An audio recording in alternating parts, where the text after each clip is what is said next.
from corporate. Now, Jessica, are you going to do this, or does, are you wanting to do it now? Oh, corporate and strategic. Happy to move it, Mr. Chair. I'm not seeing any. I'll second it. Okay, any questions? Sorry, corporate and strategic, right? Yes. You're right? Yep. I got moved and seconded. All those in favour? Aye. For the recommendations? Well, that was There is a decision item, isn't it? There is, yeah. That's okay with that? Yeah. Free to maintain bus fares currently? Yep. Yeah. All good? Report from the RPC. Oh, this will be a good one. I'll move, Mr. Chair. Well, Chair, look, I understand you want to take this, or some councillors at least wish to take this in part. Take some what, sorry? Take the recommendations in part. So just in respect of items 3, 4, and I think item 5. Not 5. Sorry, not the Tui Task Force. I was looking for 5 is separate. I think we can take all the other items. So you got. I'm looking for. I think our advancing of the tank is worth its own, little send off with a vote. So that has a vote. What I'm looking for is the item that came from it's the item from the Tuki Task Force. You're 5. Yeah.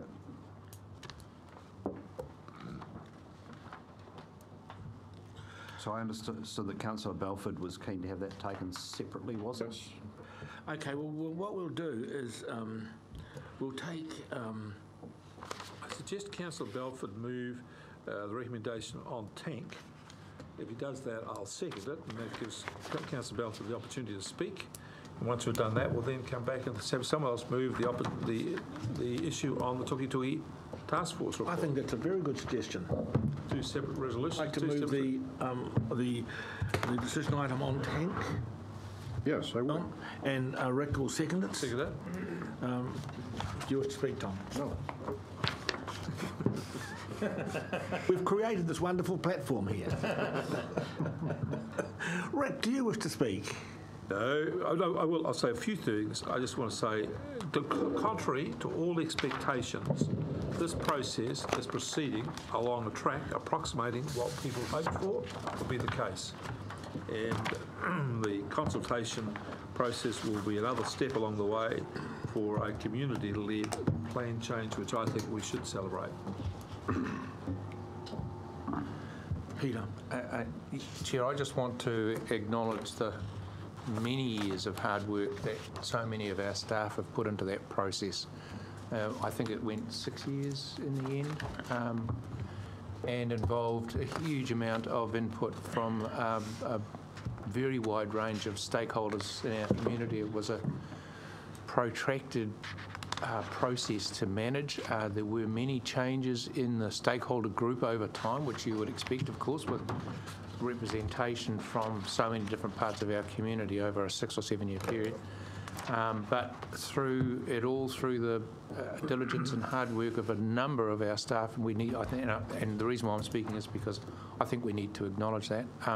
We've got an outcome that we can all be very pleased about. Are there any other speakers? Well, we have move and second, so we're taking the items. It's actually 5.3 and 5.4 regarding tank. All those in favour? Aye. Against? Carried. So, So, Chair, look, this is a slightly complex procedural issue, but with respect to the Tangata Whenua Remuneration Review, the legislation does require that a methodology be set out in the terms of reference. The terms of reference sets a procedure involving the co-chairs and working with the chief executive. The recommendation there that was adopted by the committee effectively does that.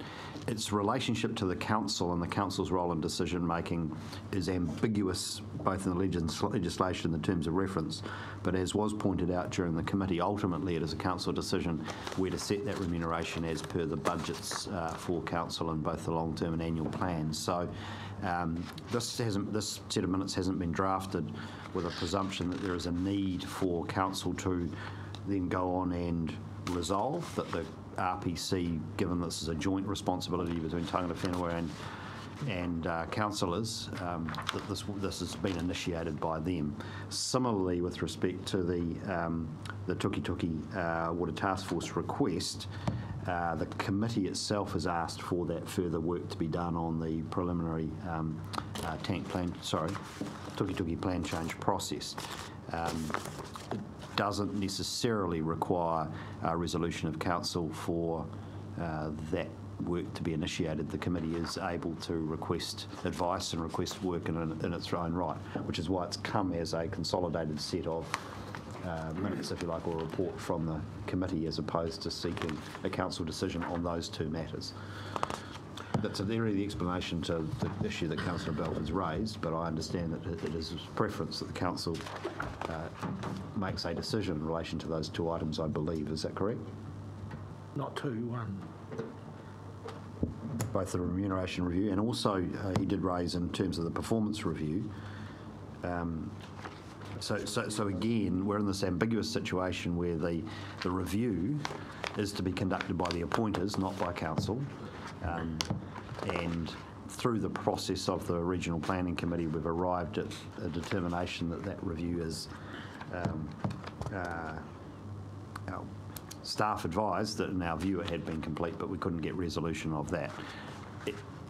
I think it would be problematic for the council to resolve that in its mind it had been completed without concurrence by the committee. So that one I'd just leave to one side. I've got a question on that. It came to me as a complete surprise to hear that we had a 6-month understanding for a review after the last issue.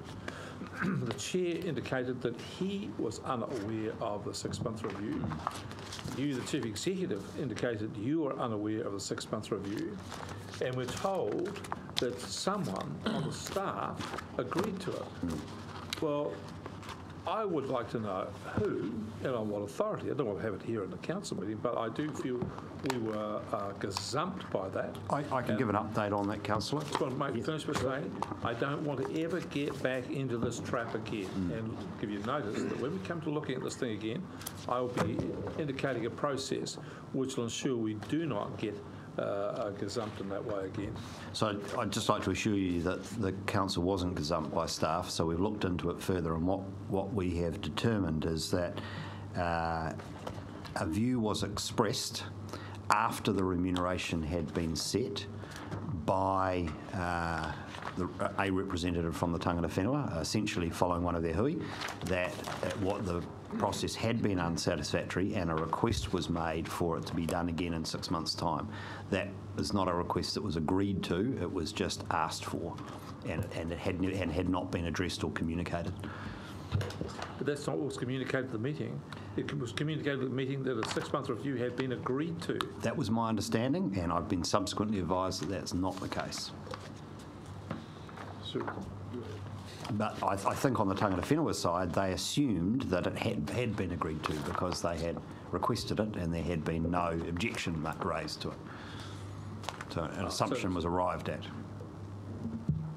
So what I'm hearing for the first time is that it's totally flown by me that there are some decisions of the Regional Planning Committee that are not reviewable, don't need any further action to be taken, and others that trigger this endless loop process of we reject, accept, don't, whatever, go back again.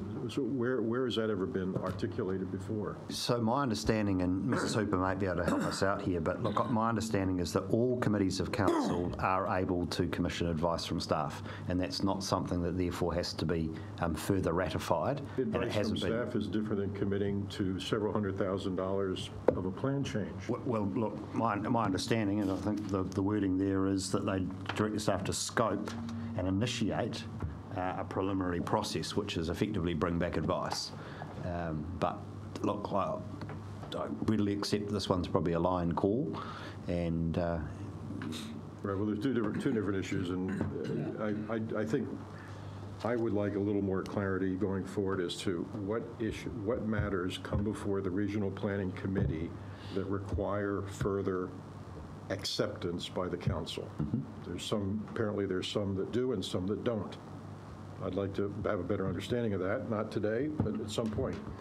Then I simply have 2 or 3 questions I'd like to ask about the Tuki matter. So if we moved 1, 5 and 6, we could probably get them out of the way and then go on to the Tuki one, Tom. Just before that's moved, there was discussion around a further review of remuneration.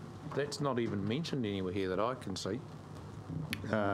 sorry, that's under 3.1. So the committee instructed me to work with the co-chairs to commission a review in accordance with the terms of reference, and so that's something that we now have in motion. And again, I make the point, this is in the sort of ambiguous territory where because of both the legislation and the terms of reference, it's effectively the committee that has this process to determine but yet ultimately under the Local Government Act, the council will need to make the decision to proceed with any change to remuneration. So what you're telling me, I think in summary, is that it does not need to form any part of the recommendations that we're discussing.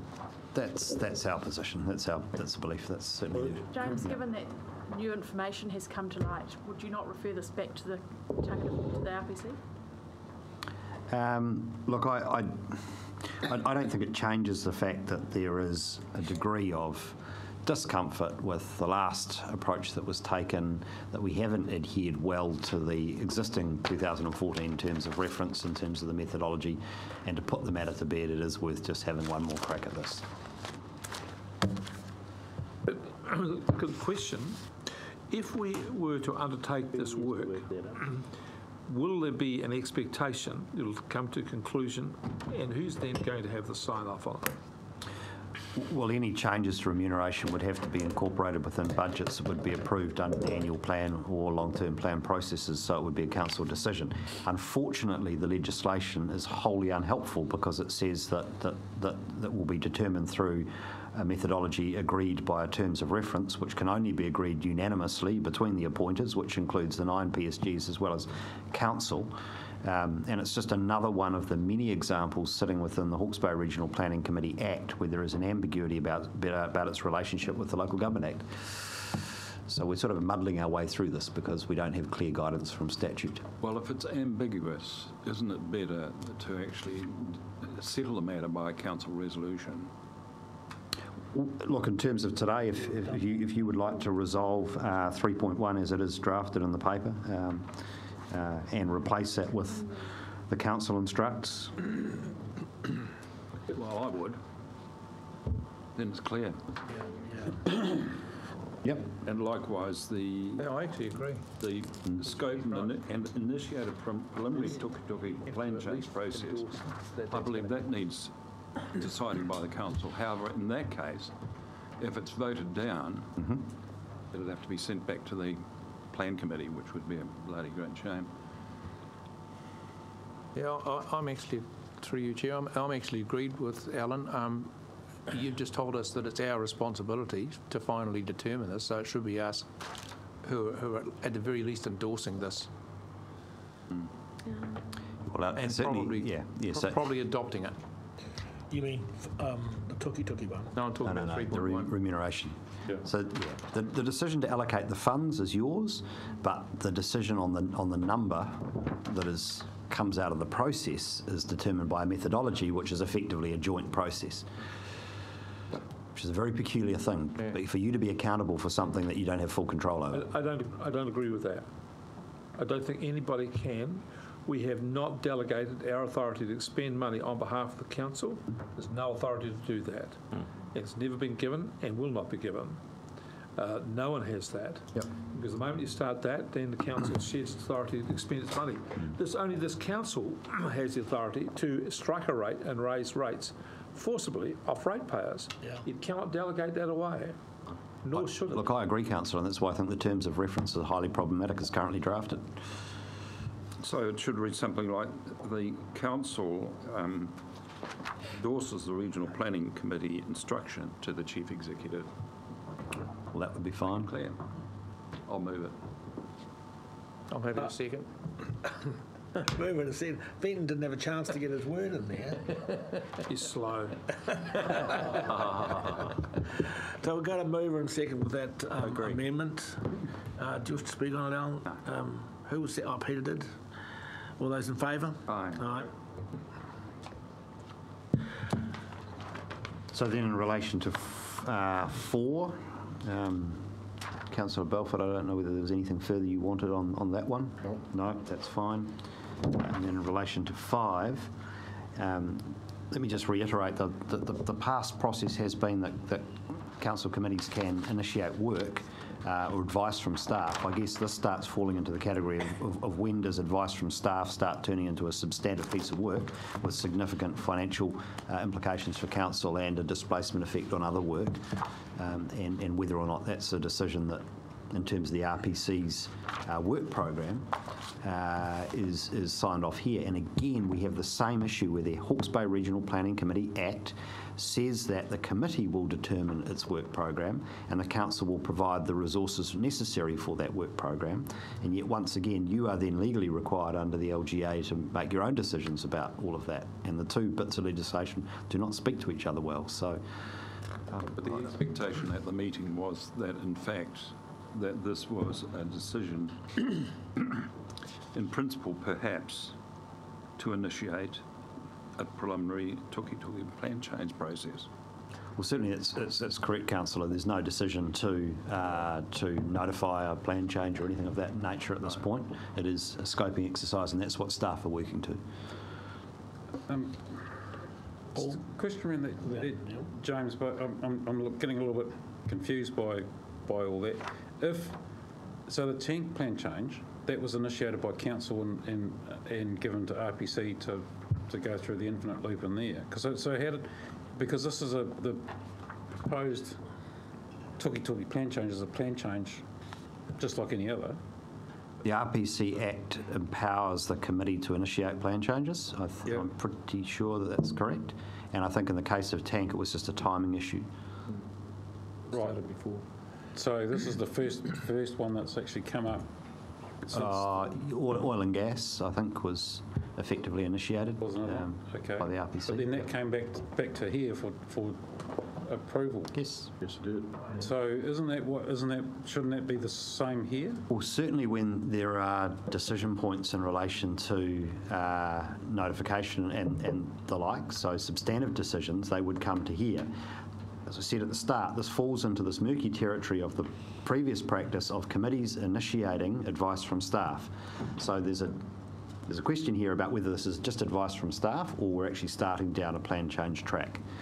In preparing this document, the staff assumed that this was just reporting on the fact that the committee has requested some advice from staff. But even in that circumstance, it's never been my understanding that the Environment Committee, let's say, could sit there and say, let's have a plan change on nuclear power, go do it, without that coming back to the full council for an actual ratification or not.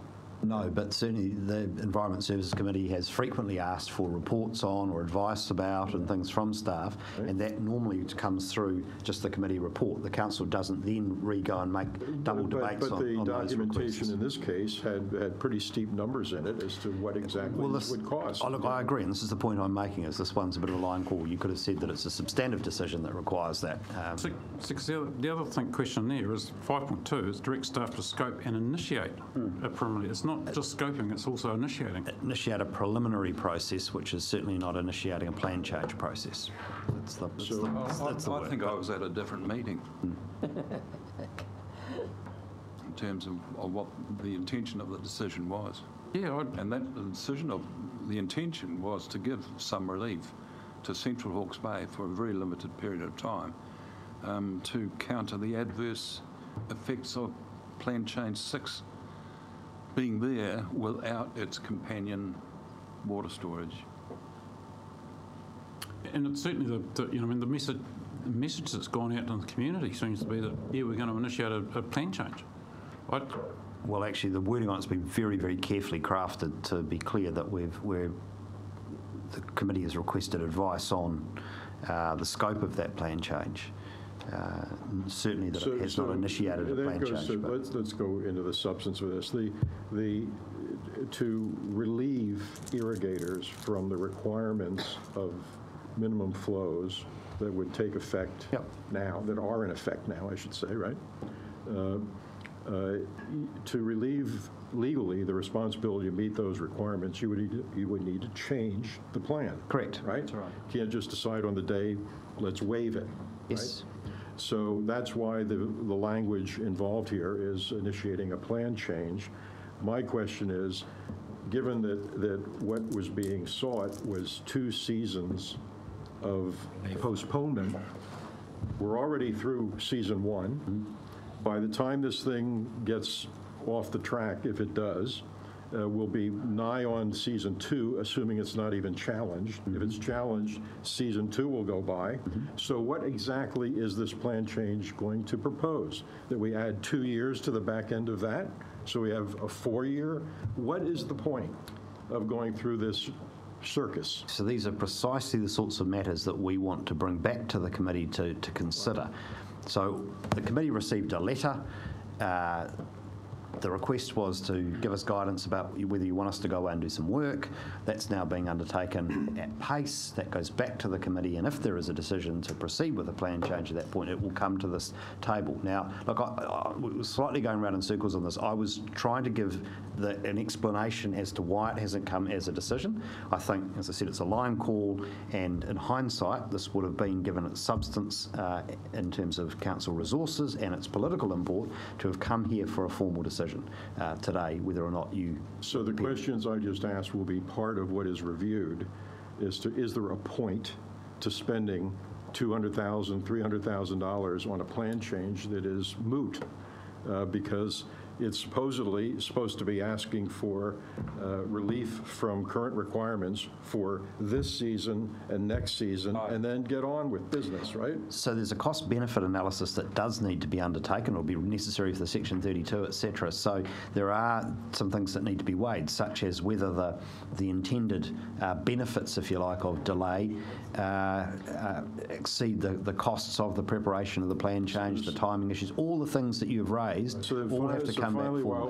while all of that is being reconsidered and reviewed, if an irrigator, if these rules are in place and a ban were needing to be imposed in the coming season, what would the position of this council be on enforcing the current rules? We'd have to do it. So we have to operate under the current resource. But you think you have plan. discretion to not enforce the rules? What I have is I have a requirement to weigh a whole range of matters, including the public interest of taking a prosecution, for example, and I've got a range of tools, including enforcement orders, infringement notices, warning letters, if you like, and there are clear policies laid out in the existing RRMP about what our initial approach is to non-compliance, which starts with education, getting consent holders to work with their industry organisations, etc. So there's a whole cascade of things that need to occur before we get to the point of a prosecution.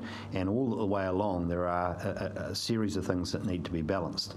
Enforcing the plan is an absolute. How the plan is enforced involves a complex set of balancing factors. Especially if how means not enforcing it. Well, you can enforce it in a range of different ways. But the point about this, Tom, is that it's a fundamental rule decided by the Court of Appeal against Muldoon, when Muldoon unilaterally decided to change the superannuation scheme without the consent of Parliament. The Court of Appeal said the Prime Minister today was wrong. That you could not unilaterally change the law by executive decision. So if there is a plan change in place, then no one can change that plan change by executive decision. Cannot do that. Well, it and the seems like chief executive is bound to enforce it. Seems like there's a bit of grayness in that, and I've heard that the message from this council has been, don't worry, we will not enforce these limits. Well, it's certainly not the message I've given to irrigators.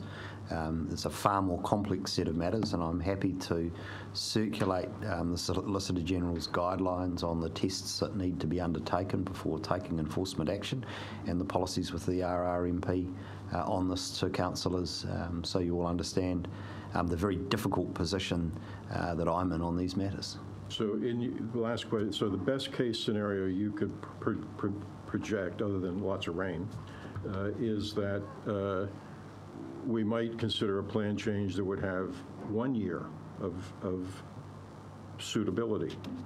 Otherwise, we're saying we're down a path toward multi-year delay of implementing Plan Change 6. Well, I understood from the committee last week that the discussion at the Tuki Task Force began with a motion to delay the 2018 limits to the 2023 flow limits, so effectively by a total of 5 years time before the minimum flows increased. So that's where it began, and a plan change of that order would certainly give that community more time in terms of the transition and make the benefits in that regard, and I mean only in that regard, much stronger relative to the cost of preparing a plan change. But that didn't survive the Tuki Task Force's discussions, and they compromised on a 2-year package, as I understand it. So that's where we're at. Right, so you're going to bring back next year a scoping report of some kind to the RPC. Correct. That says either this is a gigantic waste of time because the clock is makes it irrelevant, basically, or some other relief concocted. Well, we'll certainly say that there will be some costs and some benefits, and they will weigh up, and obviously the expense of going through the exercise will be more worthwhile if the dates are pushed out even further, if the objective of council is to provide the irrigation community down there with more time. Neil. Just following on from that, James, we get down to the meaning of preliminary plan change process. So we've got words that I don't quite understand in the resolution. As to scope, I understand scope, and Yeah, you understand that. That's good. It's a good question. It's preparatory work. but when I see the word initiate, I'm seeing doing stuff, and I'm not sure whether we're going to doing stuff. I don't know from your answers if we're going to do stuff. Well, we certainly won't be undertaking the necessary pre-consultation or any of the Schedule 1 processes around the plan change without a decision of both the RPC and Council, and certainly expenditure along the lines of the preparation of Section 32 analysis, etc. I would not expect to be made until it has been approved by both Council and the RPC. Well, I wonder whether we just simply change that to staff to scope and report back and leave everything else out, which will give us... I don't have any problem with that. I don't think that would... And that'll give us time to, I mean, in good faith with everyone involved. Changing the wording of the planning committee, though. So it couldn't be. You would have to. Not too bad. Got to send it back. Well, I'm foreshadowing an amendment, Mr. Chair. well, you can note the recommendation from the planning committee, and then you can direct staff to do something else. Then we're going to be in a very interesting position of whether the committee's direction to staff has an override of the direction of the committee of staff from the RPC. Come on, guys. Hey, I would suggest leaving sleeping dogs lie.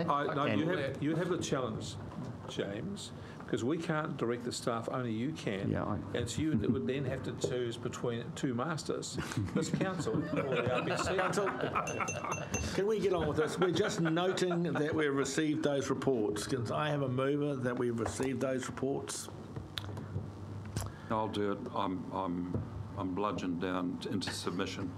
I'll move it. Thank you, Alan. Second, Fenton. All those in So which one favour? to move? Just 5.2? No, we're moving that. We're only just noting that these reports were provided to the committee. I thought you'd already moved a whole bunch of them. No, we've done the tank ones, which are. Okay. So we're not taking 5.2 separately? Here we are. Well, I think we've had a thrash of it, haven't we, Tom? Do you want to? Oh, you mean 5.2 to take that separately? Well, Yeah. I'd be happy to. I mean, If you change it, you're going to have to send it back. But the point is that you can only take it separately if you're going to move them as adoption. But we're not doing it. We're only accepting and noting. You can't. How can you? yeah, you're only separate that? accepting and noting. We have a mover. Do we have? We had a seconder. I get that. You don't want to speak anymore, Alan? Oh, aye. All those in favour? Aye. We're just noting and accepting. opposed? Would you care to hear whether there's any opposition? Actually, Paul's, I would care to hear, actually, Tom. So, Those opposed? those opposed, yes. Yes. Oh, three. Three opposed. Let's move on. So I still don't know what you're going to do. I don't want to have it. You're opposed to receiving. Okay, so the next one is the coastal hazards, item 12. So I understand that Chris Dolly, who's tied up in Three Waters Matters, was going to defer to the chair of the committee to speak to this paper. Yeah, so thank you, James.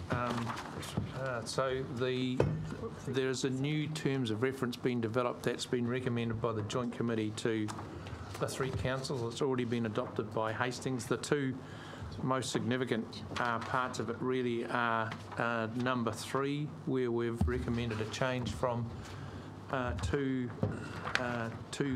members from each council on the Joint Committee to 3. And the rationale for that is so that there is more involvement from the three councils, given we're getting to the critical juncture of implementation and spending money. And the other reasonably significant change is a new addition to Section 7, which would enable the Joint Committee to engage in various public processes, including submissions to planning processes at the councils, where they relate to the coastal strategy that's been developed and also to the government. So I'm happy. That's probably all I need to say about this, Chair. I'm happy to take any questions before we get to the recommendations. Are there questions for Peter? Peter, have you had a chat to anyone about who the third person might be? Well, so yes, and that happened sometime earlier, and in fact Neil has attended 2 meetings of the Joint Committee already, and it was my intention, Chair, to nominate him in number 4 of the recommendations. It's currently. But he's changed his mind now. Oh, I didn't say that. It's currently you and Paul, isn't I it? don't know. It was, sorry, Chair, there was an impassioned plea by Councillor Barker about wishing to see more done about the effects of climate change, and I don't know, maybe this is part of where you can have an outlet for those discussions if he wishes to. He doesn't need any more outlets. He's got 3 already. You don't want to give him any more. Okay, we have the recommendations, but before that we need to nominate the third person. Yes, so I do you would wish to do that? I would like to recommend the recommendations for adoption, and I would like in number 4 to nominate and appoint Neil Curtin as our third representative. Neil, are you happy to accept that nomination? Only if I can speak to him, Mr. Chair. Not about giving you any more outlets either. Second that, Chair. And seconded by Paul. So let's just do that. Are there any other nominations? Okay, so we've only got one, so that's fine. So we'll take that as in the recommended as a vote. So we have 1 to 4, and Peter's moved it. Who would second it? Paul did second it. Do you wish to speak? Paul? Thank you, Chair. I was going to say this particular committee is getting to a really interesting stage. Is that all you're saying? Oh, yeah. Neil, do you wish to speak? You said you did.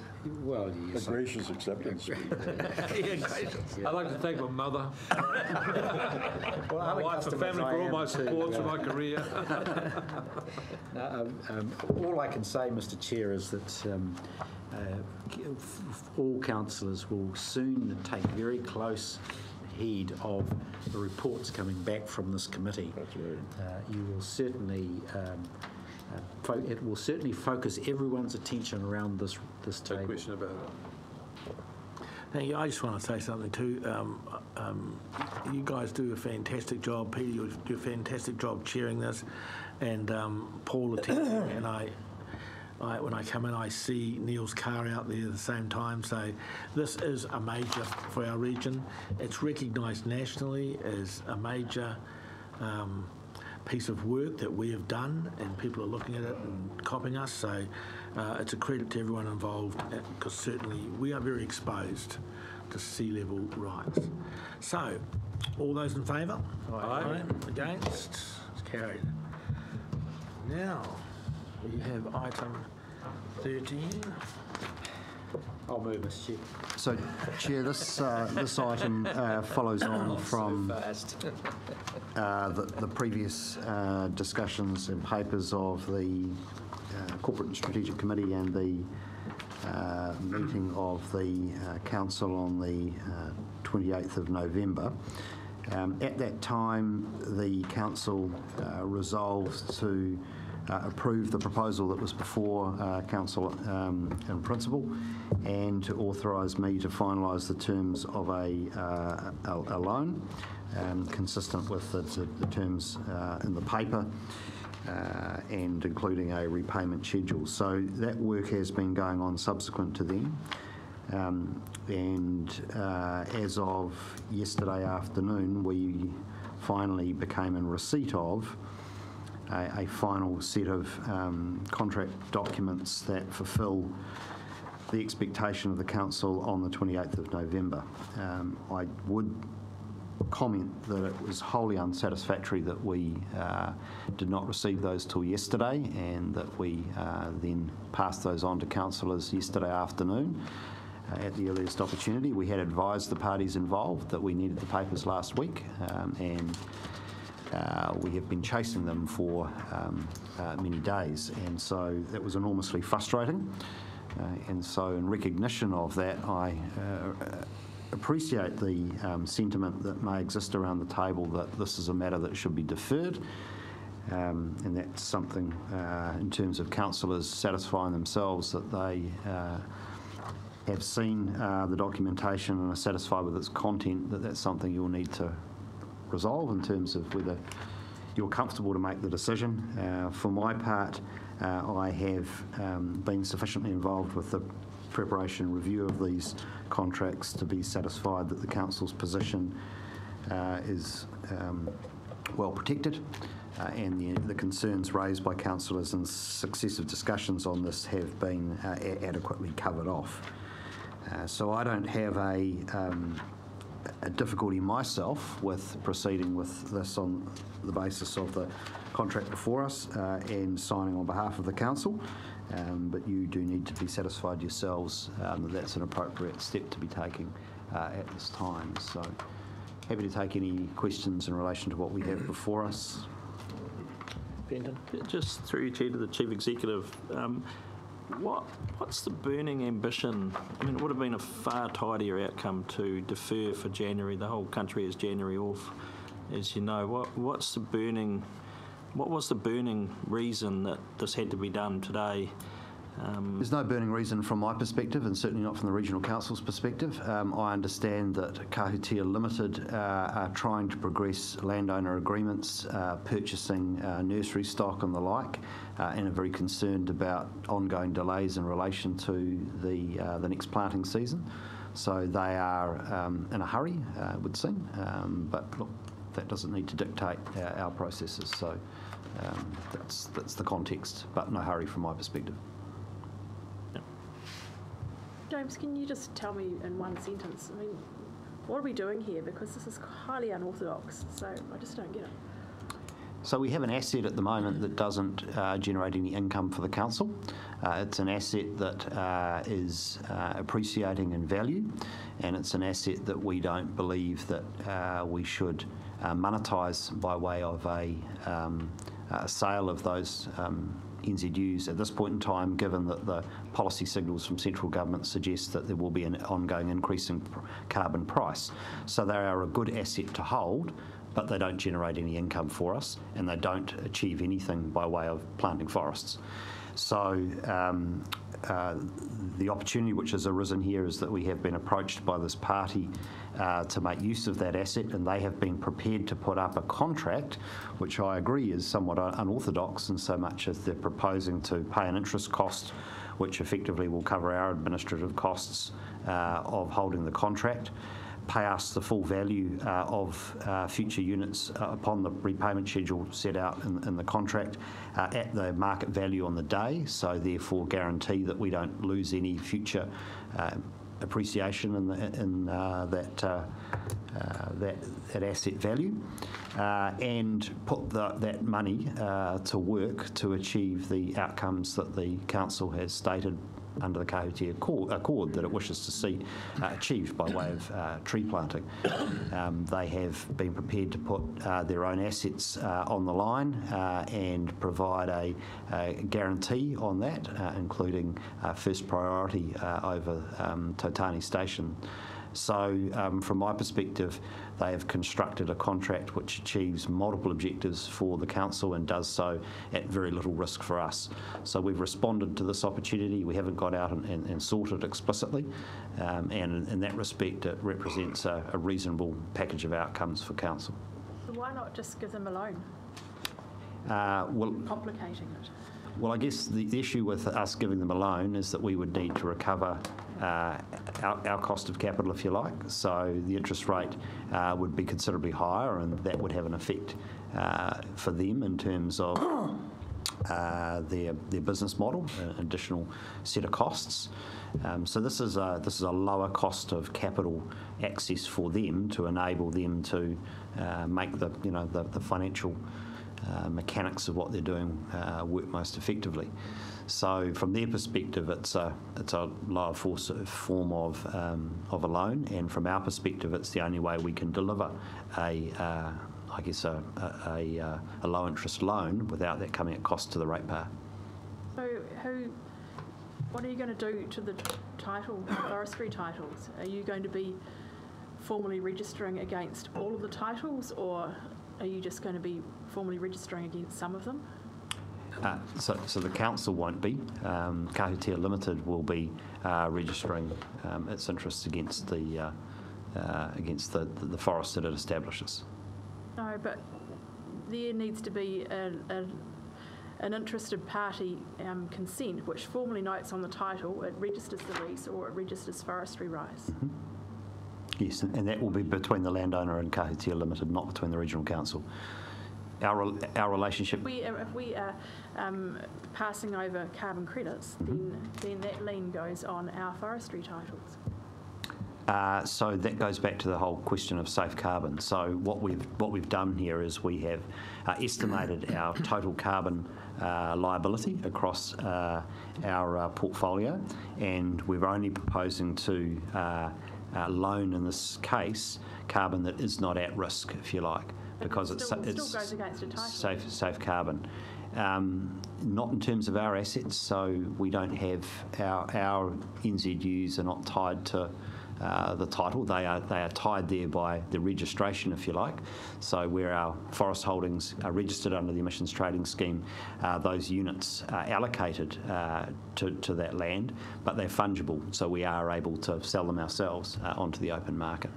The only issue arises whether if we end up with a liability in relation to that land because of a fire or harvest or wind damage, and we don't have units to then put back into the registry to compensate for that loss of carbon. And as per the previous paper, what I have recommended is that the council take out insurance to the tune of around $3,000 a year on its carbon portfolio, so that if we do have a major fire and we find ourselves in a situation where some of our safe carbon is effectively gone, and therefore we have a liability back into the registry, that's covered by way of the insurance. So I need some legal advice on that, because what you have just described to me is different to what I have been told about formal notification on titles. If we were to sell a forest, for example, and there's a liability associated with it, then yes, there is a requirement to notify in that regard. But none of our forests are currently on the block for sale. Paul, and then Peter. Yeah. James, through James, are you satisfied that the value of the security Kahutia station is sufficient to cover? Sorry? Is sufficient to cover the outstanding the debt that would be incurred? That's the advice we've had from our solicitor, yes, and he has reviewed the bank documents, I believe. Yep. Personally, I think it's excessive. Has Tautani been put up for security? Yeah. It has, and with... Where's that information? And is that in the late information? It's in the contract, yes. Contract. Well, I haven't So, been able Chair, to read it. Peter? It seems to me that there are two primary difficulties that some councillors are having with these, this matter, this proposition.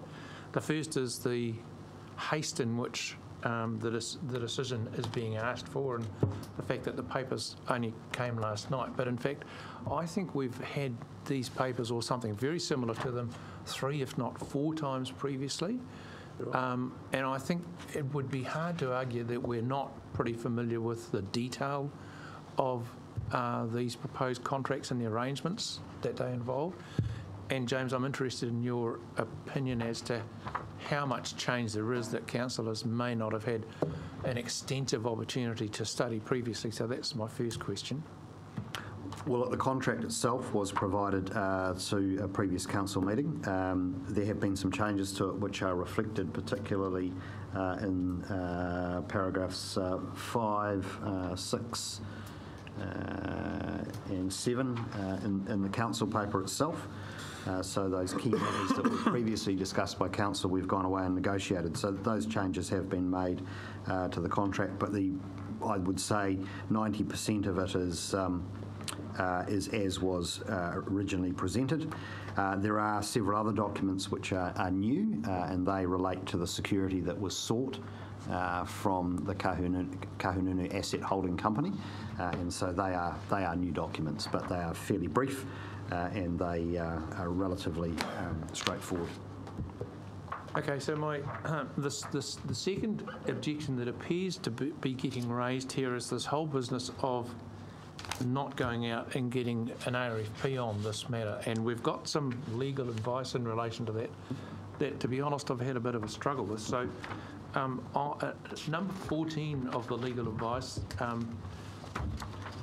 just want to read it. The principles set out in section 14(1)(f) of the LGA that a local authority should undertake any commercial transactions in accordance with sound business practices is undoubtedly relevant here.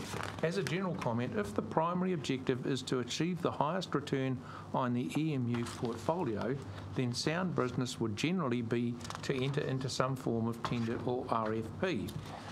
Now, what I've got some difficulty with is that I don't see this as a commercial transaction. It's not. The primary purpose of this is to enable the planting of trees in accordance with our own long-term planning processes and exactly what we exist for. So did anybody ask the lawyer, why are you describing this as a commercial transaction, which causes all of these accompanying difficulties, when I don't see it as a commercial transaction at all? No, look, I think our solicitor was pointing out the fact that there are provisions in the Local Government Act that do relate to commercial transactions, and there are other provisions which apply here potentially as well. And because this has a semi-commercial nature to it, it could argue to fall into that category. Now, I think what he has noted, and certainly this would be consistent with our view, is that this is not purely commercial, and these provisions of the Local Government Act are designed to be in relation to commercial activities which councils do undertake. Therefore, on balance, there are these other balancing considerations that enable the council to depart from those more narrow provisions that relate to commercial transactions that would lead you down the path of concluding that an RFP is necessary. But given the debatable nature of whether this is commercial or not, I guess my advice to you would be that if you wanted to be belts and braces and avoid any criticism or potential judicial review on this decision, you would undertake an RFP because you'd then put that issue to bed. But we are also saying to you that there is scope within the existing legislation for you not to do that, and there's some comfort, I think, in the legal advice that would be an appropriate step should you resolve those matters which are in recommendation 3.1 to 3.4, which is that your objectives are not purely commercial, there are a broader range of things that you're trying to achieve, and therefore there's a case for treating this differently. I entirely agree, and maybe we should think about framing up the recommendations in a slightly different way to encompass that view. Rick and then Fenton. Just a question, James. It's about this carbon credit loan. I want you, if we were to give this loan for carbon credits, as I understand it, over a period of time, we get the carbon credits back at the market value they hold that day. Correct. So will that make us, if we have a loan them and then they go away and come back, will we be any different financially either track? I'm struggling to see where there's a difference. So we have them to value today, we hold them and don't lend them out. At the end of a period of time, we've got them still, in whatever the market is at the time. We have them today and we lend them out and they come back at the market value. It seems to me it's exactly the same. There's no loss or gain here. Well, there is some upside, and in the previous advice that we provided to you, we estimated that, and I think it's possibly slightly understated, but to the value of $375,000 additional revenue to the council from the interest payment associated here. So lending them would get more out of it. That's correct. Having said that, there is the opportunity cost of us not using these in some other way, but as we've previously traversed, our advice certainly over the short to medium term wouldn't be to sell those and use the funds for other purposes. So if we were going to hold them, because you said it's in our interest to hold them, because it's a good value expected to rise, if we're going to hold them, and we held them and we did nothing with them, we would be like one of the three sons of the Biblia who got the bag of gold and buried it. Whereas if we give them out, we could be one of the other sons who gave them, we came back to the father with more money. Well, you won't get the 2% interest payment. That's correct over the next 10 years. So that's the downside. And if I could just clarify where you started in terms of the units association with the land, and it's possibly a better answer to Councillor Hewitt's question. When you have land which enters into the emissions trading scheme, there is an obligation that is associated with that title, and that is to say that any future land use change comes with it liabilities, but the units themselves are held independent of that, if you like. The units are essentially an exchangeable good that sit in an overall account. That's right. Fenton, you have a question? Oh, well, I did have one along the same lines as Councillor Barker, so I have a different view of that. I mean, if it was a financial investment at the moment, would we be happy for it to come back with 2% under current policy? I was just going to say my response to that, I guess, would be, I mean, if you look at it from a purely financial perspective, potentially you'd be looking for a higher rate of return from a financial investment, but if you look at the objectives around what this achieves, I guess it helps us to achieve our objectives through the long-term plan that we're actually looking to borrow $30 million to achieve the same sort of outcomes. And actually, effectively, this doesn't cost us anything. So I think from a non-financial objective, exactly right. The benefits sort of outweigh the financial return. So not only is it not costing us anything, but we're achieving what we're hoping to achieve through the long-term plan without spending any money.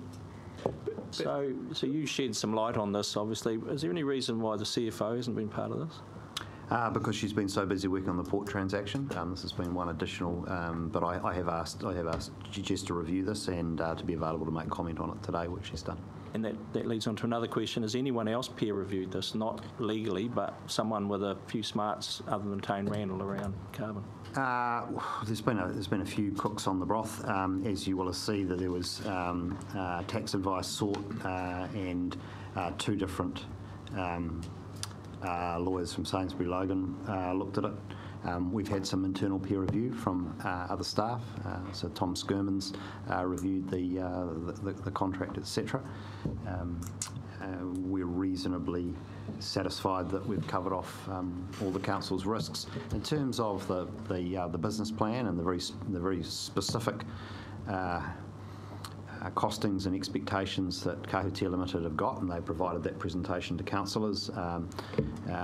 We've got a range of views about some of the assumptions and all of that, and I guess it's one of the reasons that we've insisted in the contract that a business plan be provided before things are initiated, and that there be regular reporting. So it's proposed that there is quarterly reporting and annual reporting so that we can monitor whether those assumptions are correct, and we can get into a conversation about closing out this exercise if it doesn't meet the expectations that set at the front end. One more, Chair. Limited partnerships can be formed and broken easily, obviously. Subsequent members, subsequent councils, etc. What risk is there to us if, one, they sell all their credits, two, they can't get the land, which what they're paying is quite likely, and three, they just dissolve the LP and we have no recourse. And look, I haven't read the document. Okay. And, you know, I think it's unfair to expect us to do that, bluntly, but what's your view on that? So that on that precise point, that's the reason why we've sought a separate bilateral agreement with Kahutia Asset Holding Company and registration of mortgage interest effectively across Tautani Station. So those are documents that exist separate from the LP. So the LP can be dissolved and they endure. So we have given our solicitor explicit instructions to cover off that risk, and we and he are satisfied that those instruments protect us against that outcome. Did he give you a price of forcing them to sell Tautani because they won't pay us back out of income? It's a big chunk of capital, but it's certainly not liquid. I'm uncomfortable with that. I understand that the asset holding company has some millions of dollars in cash holdings. It's not their only asset, and they would need to make a decision, obviously, about whether they want to lose their property. That's the bottom line, is the property.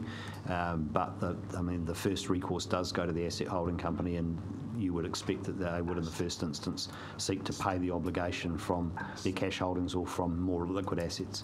Last one. Last question, Rick. Question back to Fenton's. Oh, you got another one? Back to Fenton's question about what's a better return. Would we find this acceptable? Presumably, to get a better return, we would have to overturn our policy of holding on to carbon credits to sell them, to then go and to deploy the liquid asset somewhere else. That's right. Correct. So the only way we're going to achieve Fenton's outcome is to overturn our policy of holding them. We've got a policy on holding them. Well, decision. Yeah. We've said we'll hold them because of all these other reasons. So Fenton's question, is this an acceptable outcome? It must be, because we've made the decision to hold them. Yeah, and we're also not receiving and achieving any value from our current position now. So just capital gain. Debbie, last question. I've actually got three. What work was done, James, on the list of properties that Ngati Kahungunu put up to indicate that they had secured them as blocks for planting? What work was being done to make sure that information is correct and not a little bit creative? Essentially none at this point, which is why we have insisted that there be a detailed business plan brought forward in the new year prior to the drawdown of the units. So that is contained within the arrangement. And my next question, you're looking to get access to Maori land that may not be available, so I'm interested in Mr. Moe's comments on there, maybe through some of his work. How do you think this fits? Well, they've seconded or employed Peter McGregor, ex-Te Puni Kōkiri, where I worked with him in various stages of the last 25 years. He understands the complexities of Māori agreements, Māori land agreements. So it's one of the better decisions they've made in this sphere. But if I take you to page 156 and the implications for Tanata Whenua, that actually sums it up. So this is the ability of this council to exercise a partnership with regional iwi. And so in working with that indirect partnership, it enables part of what really is the kaupapa for this council. It just enables, to my mind, a more appropriate entity to do this. And I understand at the last meeting, Councillor Wilson said that Tātou doesn't want a bar of this, and that's actually acceptable. Yesterday I was meeting with, and I can't say the name of another tangata whenua, a treaty entity, and they said exactly the same thing. Why would we go to Kahutia when we can do this themselves? So this is not, they're not saying you shouldn't do this, but they're just saying that the treaty groups can do this themselves, and there's probably definitely more Māori land in privately owned partnerships, trusts and corporations that are available for Kahutia. So I would strongly recommend, and I have read the stuff that James read about the security. James believes there's security there. There's still some gaps to be filled in with the solicitors, but subject to that, I would strongly recommend to the councillors that they go with this. Thank you. James, my last question. I put to you that Ports of Auckland was looking to be carbon neutral, I think, by 2040, was it? I forget. Anyway, it's somewhere in my pile here. And what was the opportunity here for us with our own port? And I'm wondering what discussions have been had with our own port to see what opportunities they might generate through this.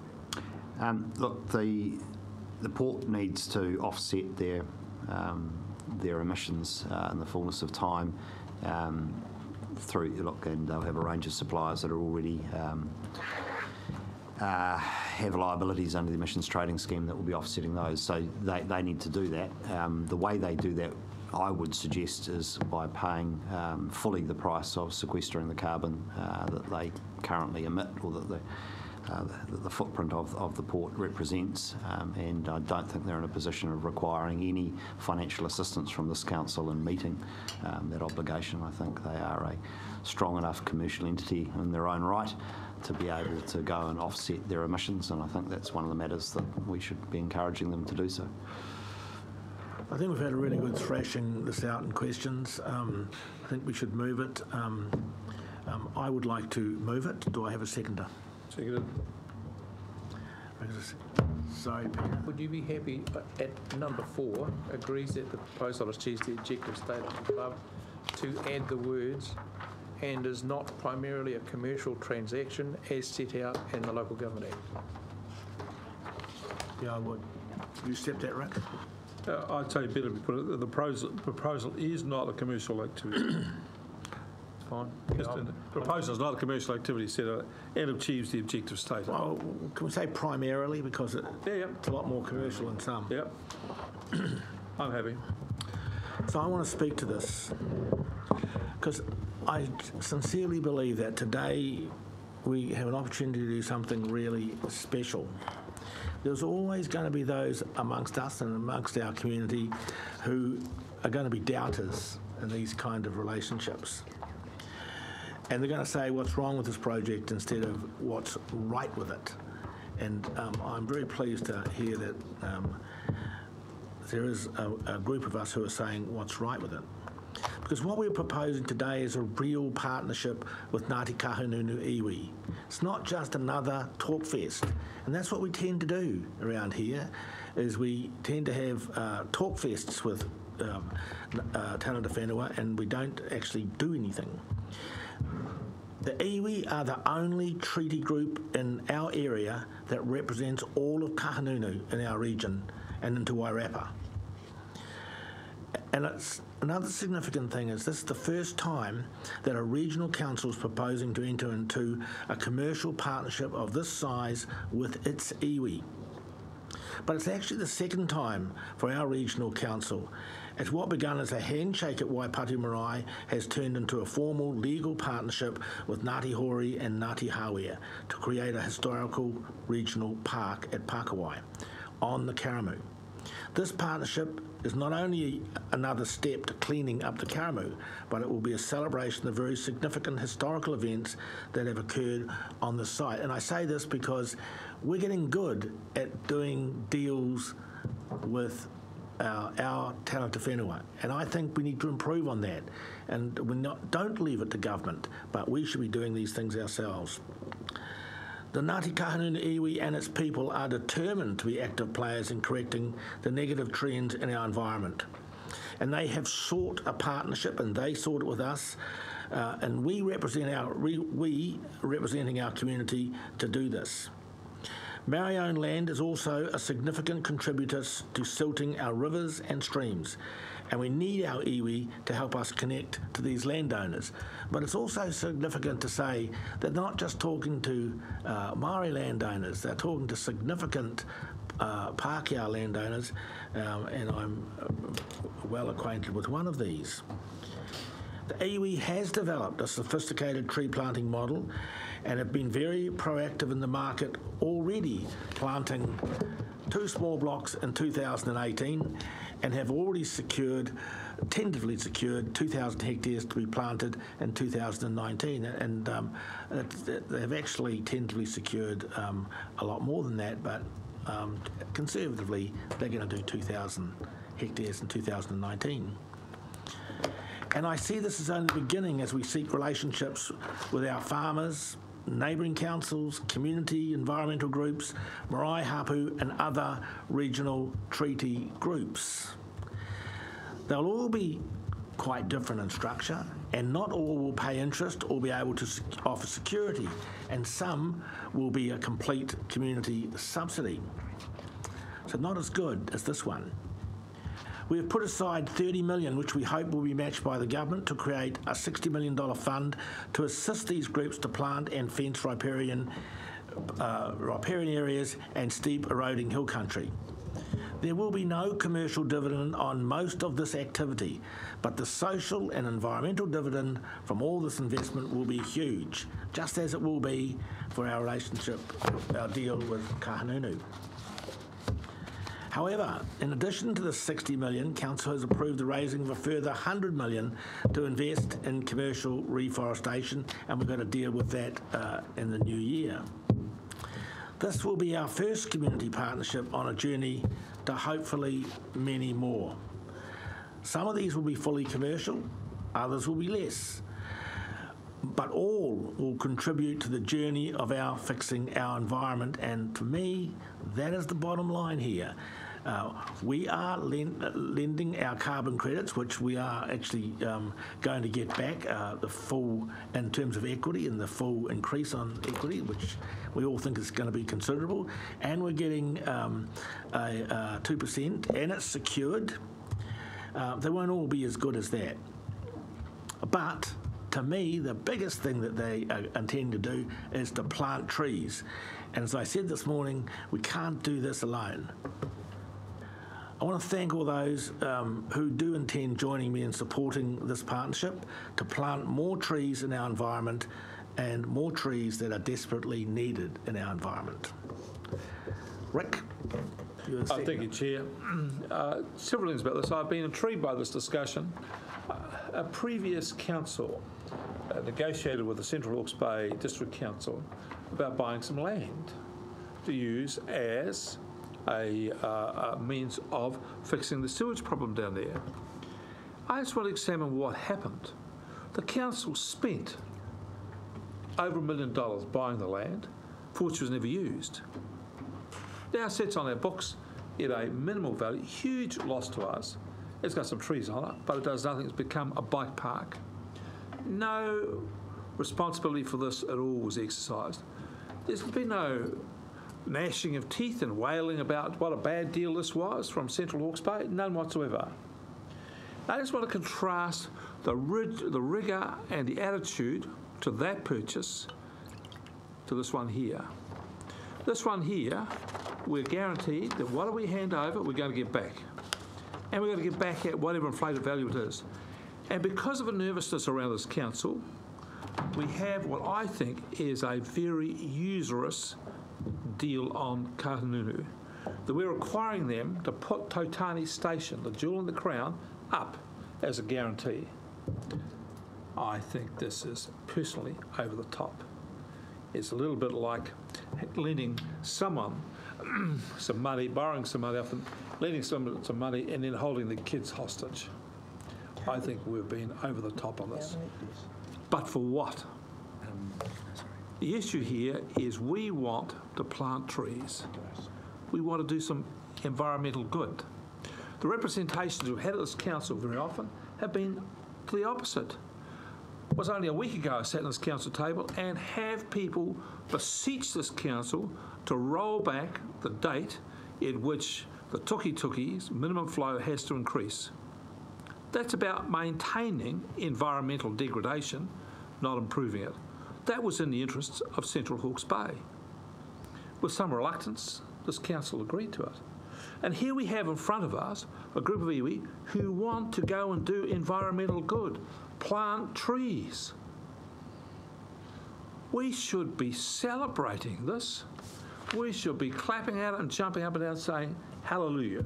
These are people who come to bring things and to do good. We shouldn't be churlish and picking over this and picking over that and trying to hold on this and hold on that. I find this really demeaning, actually. We are facing a terrible environmental crisis, which I've spoken about before. In this situation, we need to build alliances. As many people can come as we can have. As many hands on the pump, as many people to do things. And they're the first ones here and the first ones to offer. Instead of having a punitive contract with them, we should celebrate this and say, we hope you're the first of many. To the other out there who are treaty groups around who haven't come, I hope they come soon, that they can help as well with us and we do these things. We should have a big party about this, and I cannot see how we're being, personally, in my view, so mean about this. I'd like to celebrate this deal here, I really would, but I'm held back by the attitude which others have described to it. I feel it's diminished what the beauty in this and the goodness in it. Other speakers? Mr. Chairman. Alan, then Paul. Mr. Chairman, this morning I indicated to you that I was opposed to this deal. But I've listened, and I've listened carefully through the day. And finally, when I listened to our friend Mike Mohi, I decided that I will withdraw my opposition and I will abstain. But in doing so, I have some trepidation because there are very clear warnings from our legal advisors that if someone chose to challenge this, it would probably be thrown out in judicial review. However, I'll not stand in the way of this, even though I was a little tempted with Councillor Barker's interpretation of history to revert to my original position. That's where I'll be. Thank you. Thank you, Alan. Paul. Thank you, Chair. I'm Councillor Barker on this one. I wanted to celebrate. I mean, this is going to give me something to really put a grin on my face all over the Christmas break. I think this is fantastic. This is, one of the things I often get thrown at me is you guys don't do much. This is the end of the hui and this is the start of the dui. And I'm really, really pleased that we've got this deal together. It may or may not be onerous, but it's extremely safe. And because it's fully secured, we are highly unlikely to lose any dough on this. In fact, we're going to gain financially from it. But more importantly, from gaining financially from it is the social good or the environmental good that's going to come out of it. It will enhance our reforestation program. It will build a partnership with Ngati Kahungunu. It will give us access to Māori-owned land, which would be difficult for us to become part. That would not, as the citizen here, not ordinarily be available to council for reforestation projects. All those things are real positives, and that's another things that make this a non or semi-commercial deal rather than being a fully commercial deal, because they are things that don't normally come as an outcome of a commercial deal. So I'm really pleased to be able to support this particular partnership, and I look for and like Councillor Barker, I welcome anyone else to come to us with similar sorts of requests, because this is all part of what we want to do. Any other speakers? Thank you, Chair. You challenged me at the last meeting to go and do some research and get behind this. And I've been trying, Chair. I've been trying. It's true, you have. But Very true. it is a challenge, because there's still, to me, a whole lot of stuff that's unknown. I don't know what a good option is for carbon. I've no idea. We've got nothing to compare this against. It might be better to do a direct relationship with a range of groups with our 100,000 units. Look, this is going to get some planting going straight away. But when I say peer-reviewed, I don't see our land management guys coming back and saying, yeah, we've looked at those figures and they work. I haven't had a report back from our CFO to say, look, the financials they put up in that presentation, we got a dinky die, rock solid. And while we have an ambition to partner with iwi, and this is a huge opportunity, don't get me wrong, we shouldn't just have to drop our trousers to do it, guys. That's the issue here. And I think there's a place in the middle where we don't have to rush this stuff. We could understand it better. We could get to a place where we're actually arm in arm and doing some stuff together.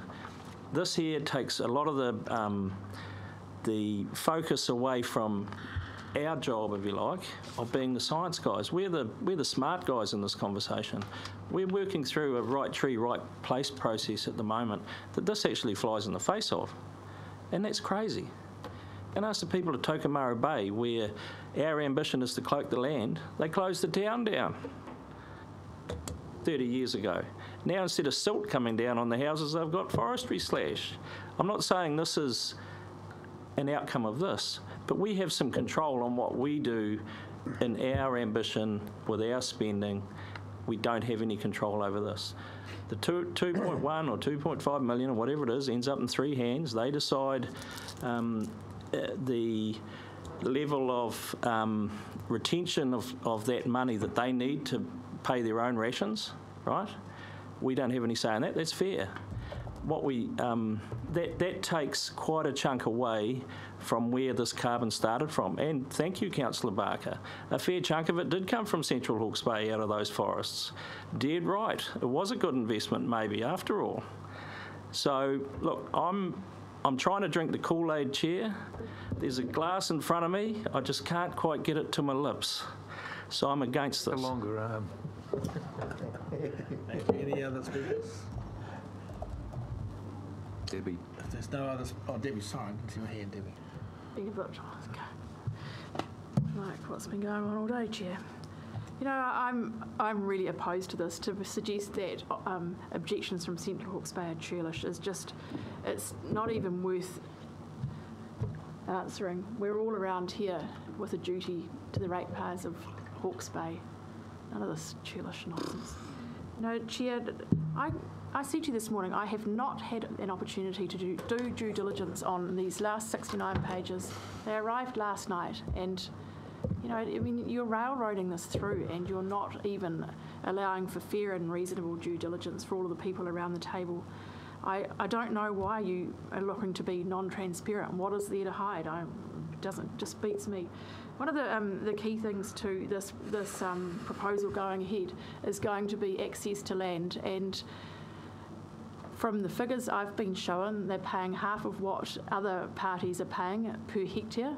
So I think they're going to have real issues with access to land. And I mean, if you're not out there and being competitive in the market, well, you've got one arm behind your back from the outset. I too don't understand why we would be putting Tautani Station up for security, because why would we want to put ourselves in that situation?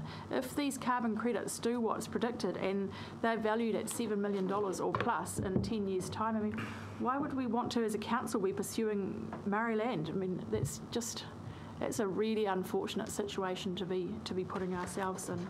I just have lots of questions about this, and you've denied some of the opportunity to have them answered, and I haven't received satisfactory answers on everything I've asked today, so I definitely will not be supporting it. This, from where I'm sitting, is a special deal to a select group of ratepayers where you're offering preferential treatment at discounted rates of return, and I don't think it's in the best interests of the region. Neil. Yeah, thanks, Mr. Chair.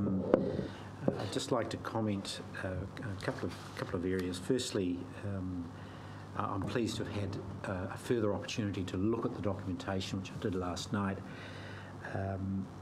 I'd gone over with some detail the original document produced and expressed my concerns to the Chief Executive about some of his content. So we had that opportunity to raise questions around it. And I'm very pleased to see some of the comments and in the original document have been amended, and we've tied down substantially those areas of any risk to the council by way of security. So very pleased to see that. I would comment that we now have a level of security to the ratepayer that we don't usually have ascribed to other monies that we dish out into the community. We don't ask, for example, for Hawke's Bay Tourism to underwrite and guarantee the $1.5 million a year that we give to them.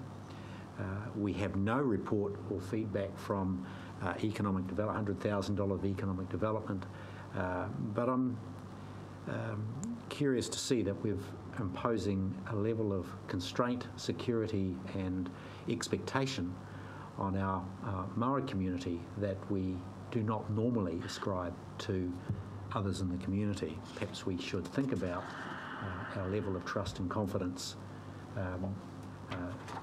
differential in those two attributes. Mr. Chair, I go to our 10-year plan documentation and read from reforestation, one of our primary goals. Trees are an essential part of the plan.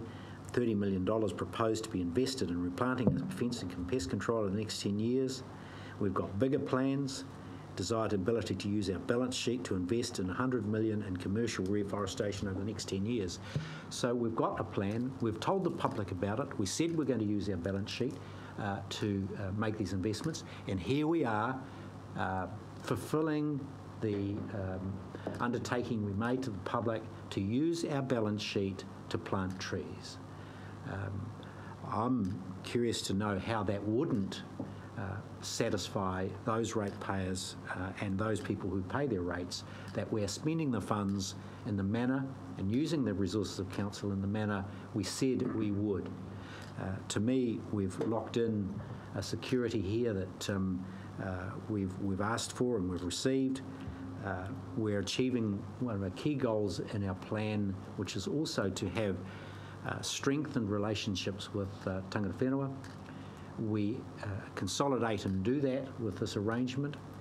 We do so with security and in good faith. So I have no difficulty whatsoever in supporting this proposal. It complies at every level of expectation that the ratepayer has on me as their representative to ensure the safety and security of both investments and expenditure. So I'm happy to look forward to the initiation of our major tranche in the plan for reforestation of the region. Just a very few words, Chair. So far as I'm concerned, this is a bullseye in terms of what we want to achieve with our environmental objectives. I'm really struggling to understand the grandstanding that we're hearing from some councillors, especially those from areas who are most likely to benefit from this transaction. There is very low risk, if any, for the council's assets, and it gets us on board with a group that we need to work closely with in the future. So I'm 100% behind it. And just like Councillors Bailey and Barker have said, we should be celebrating this. Absolutely, we should be celebrating this. And it's just really sad that we're not going to be the full council is not going to be behind it. Thank you. Everyone has spoken. We have a mover and a seconder. I don't need to write a reply. I think it's all been said. So all those in favour? Aye. Against? No. Division? Abstain. Go on them. Sorry? Go on them. Division. Do we want division? All those in favour? I've got to get back over the wire. All those against? 2 against. And we'll note that... Abstain. Councillor... one's absent, and we'll note that Councillor Belford did not participate. Abstained, not participating, or abstained? Abstained. Okay. Thank you very much. We'll move to item 14, fixing the seal. Councillor Barker normally leaps in here. I usually help you with that. I'll support you having this ancient ceremony of fixing the seal. Moved by Councillor Barker, seconded by Fenton. All those in favour? Councillor too, Chair. Yeah, I know. I wonder sometimes. Yeah. Okay. Barry Committee. Oh, sorry, Mike. I was meant to bring that up with the thing, wasn't I? Yes, I have an appointment just after 4 back in White Park. So if I could just rush through this regarding the last Māori Committee meeting. Just like to say that the update that the CEO and the Chair give on council activities to the Māori members, that's something that's taken back to all their Tai Whenua meetings. For example, Tamatea, we meet once a month, Monday nights, with the 9 Marais, and the various things, especially the tank and the national natural hazards subjects. Most of our people haven't got a clue on it, but they're getting it from our delegates back in their own respective Tai Whenua. So it's extremely important. And in terms of the tank situation, too often our people are led by emotive issues through the media, which is, what do you call that media on the... Fake news. Yeah, Trump news type of thing, and to hear it from our own people that this is actually something that's a really good project. It just changes the complex on it. And one of the important things that did come up, and also in terms of the tank, I thank Mare Apatu especially for his contribution at the Helatona level of trying to get our people to understand that this is something that we need to be positive about. And of course, natural hazards.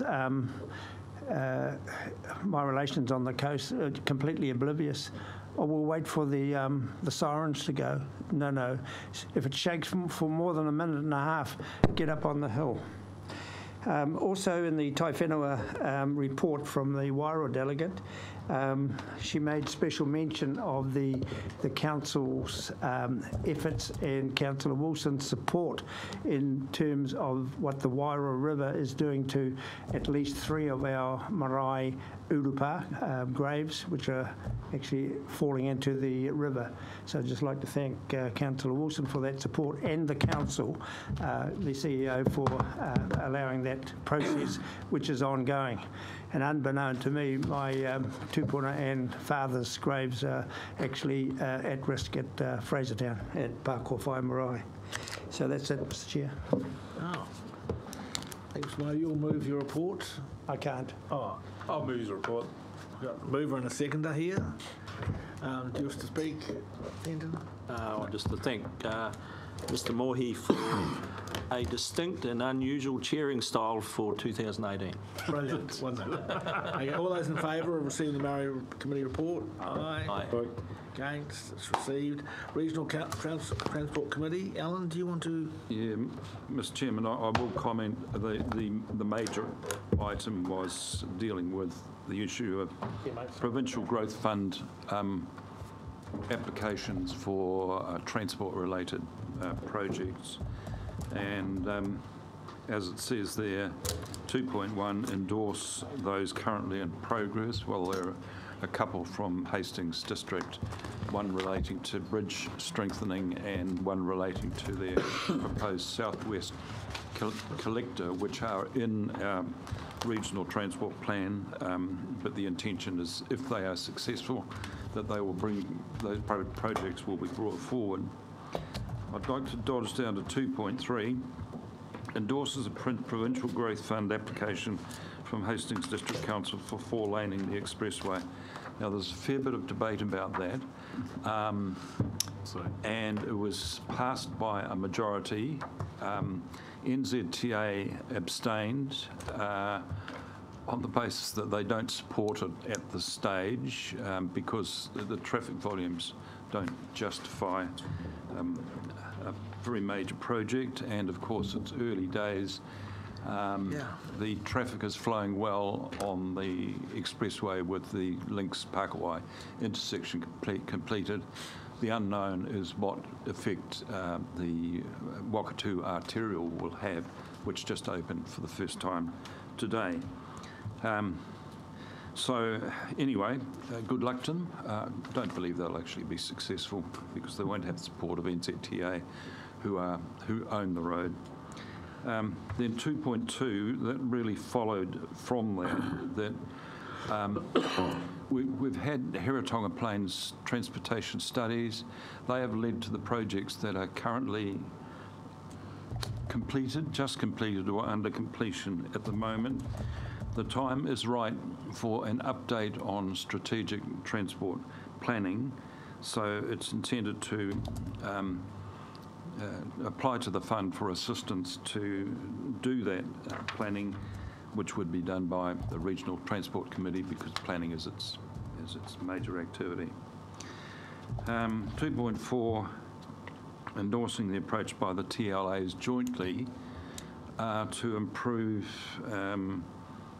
high performance motor vehicles, that's the big heavies, their capability on rural roads. Endorsing the HPMV capability through to the Palmerston North Freight Hub, which would be done by Horizons. And quite importantly for us, to endorse the development of the Ahuriri detailed business case, the investment case to improve safety, efficiency and community cohesion outcomes for State Highway 50 through Ahuriri to the port. And I'd like to add on there that this would be submitted by the Regional Transport Committee in conjunction with the Napier City Council. So the region may be successful in some, or at least a few of those applications, which will have some material benefit for the region. Okay. You have a question, Tom, do you? Yep. We're receiving and noting this report. I just have a question of clarification. When this says the committee endorses those items 2.1 through 6, is the endorsement of the Regional Transport Committee this tantamount to the endorsement of the Regional Council? It really should. It really should be endorsed by the Regional Council. Yes. So, the way that we're writing some of these things, it should be that the committee recommends to the council. So it should be written. Absolutely. So okay. So all right. So then my other question is, so after all this time, do we give you any direction, or do you go off to these meetings and cast your vote as you see in your best judgment to cast your vote on the four-lane it's incursion. committee of council, Yes, he does. which you can, which of course you can naturally attend. All of the planning documents are finally determined by the regional council, and all of them are open to public submission during preparation. Yes, and we're pleased that he does it. Pass the vote. What you could say? I'll save you a seat, councillor. What you could say about the hazards Thank you for doing that. Yeah. Alan, will you move yours? Yeah, just Oh, you've got a question too? Just a couple of questions, Chair. Thank you. Kind of in the same sort of vein.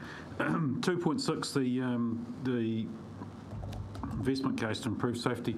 Have we done anything in terms of because I know that's an area that a lot of people around that area are getting all head up. Have we done any press releases or anything to say that we've got to a certain point and we're going through a process and it's starting? And Well, after today we could do, if you endorse it. but I think that'd be real helpful. Yeah. I mean, there has been work done. NZTA did a fairly major study on, that section to the port there that's under stress about 2 or 3 years ago, but they haven't released it publicly because it was funded by the Crown, so it belongs to the Crown. Yeah. So one of the other things that was decided there, that we would actually write to the Crown asking them to release that information so it can form part of those studies. And there are things like the weighbridge is, if it hasn't moved yet, it's about to move in the next few days away off that road. But that clearly is a very important section of road, which is really, it's a literally a log jam. Yeah. Things need to be done. Yep.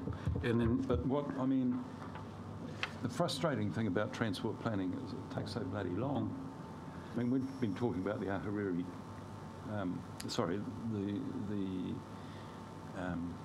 what's its name? Wakatu Arterial. 10 years? yeah. You made it. Finally got there. And then the other one is I know you invited me along to the meeting to listen to what was happening with the regional public transport plan review. Yeah. And I apologise for not making it when I should have.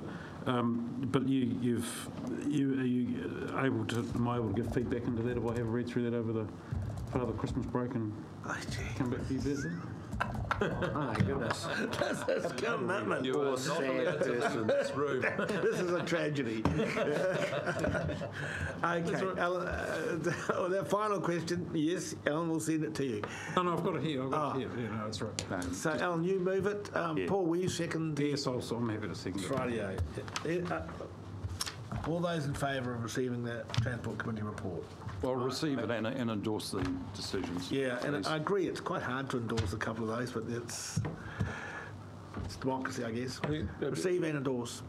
The things need to be, as Thomas said, they need to be written as recommendations for council to endorse, as you get from the Finance Audit and Risk Committee, who does a very fine job at least. The all-powerful.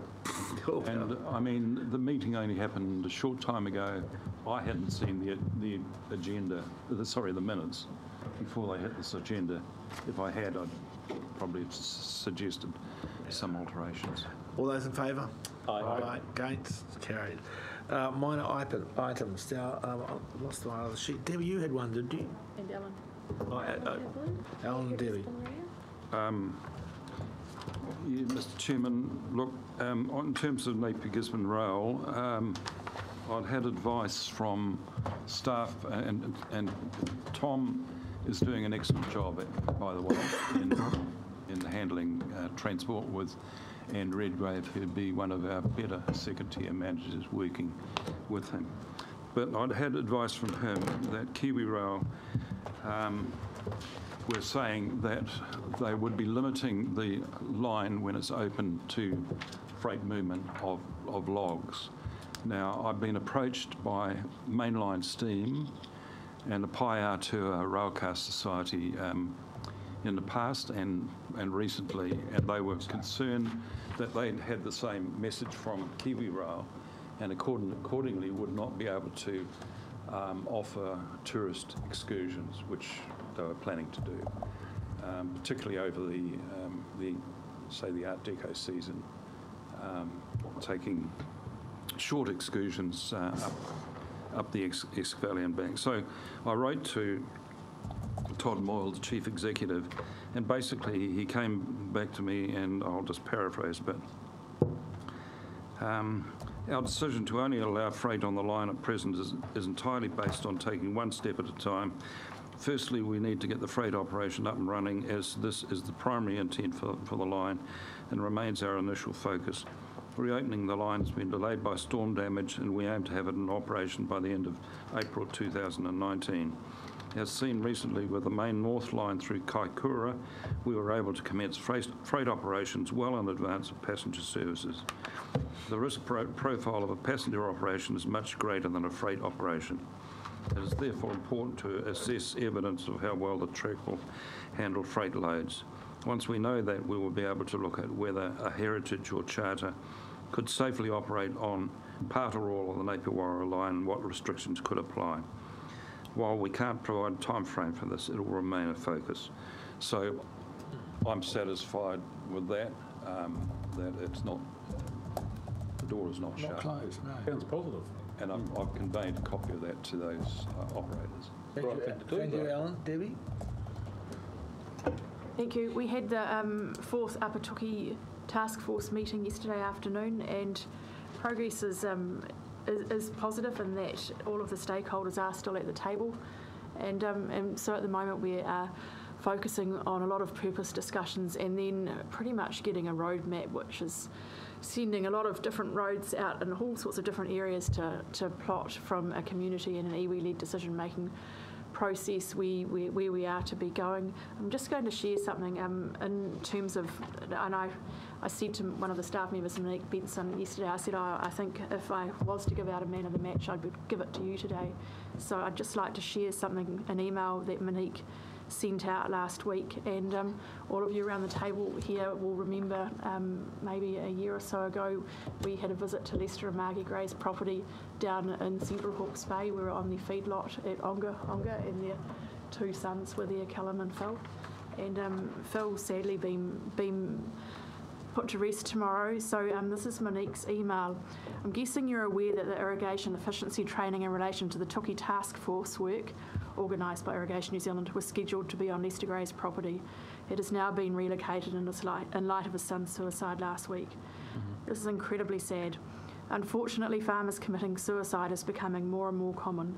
Although there will be multiple contributing factors, anti-farming sentiment from various sources, not necessarily council, policy changes, etc., will just add to the issues individuals are dealing with. I've had one Tuki farmer who has been abused as they were irrigating near a road, and several that seem very overwhelmed due to the policy changes. I'm sure others have had similar conversations. I think as a council we need to be mindful of this and how we communicate and treat our farming community. It would be wise for HBRC to seek some advice from the Rural Support Trust for all staff working with farmers.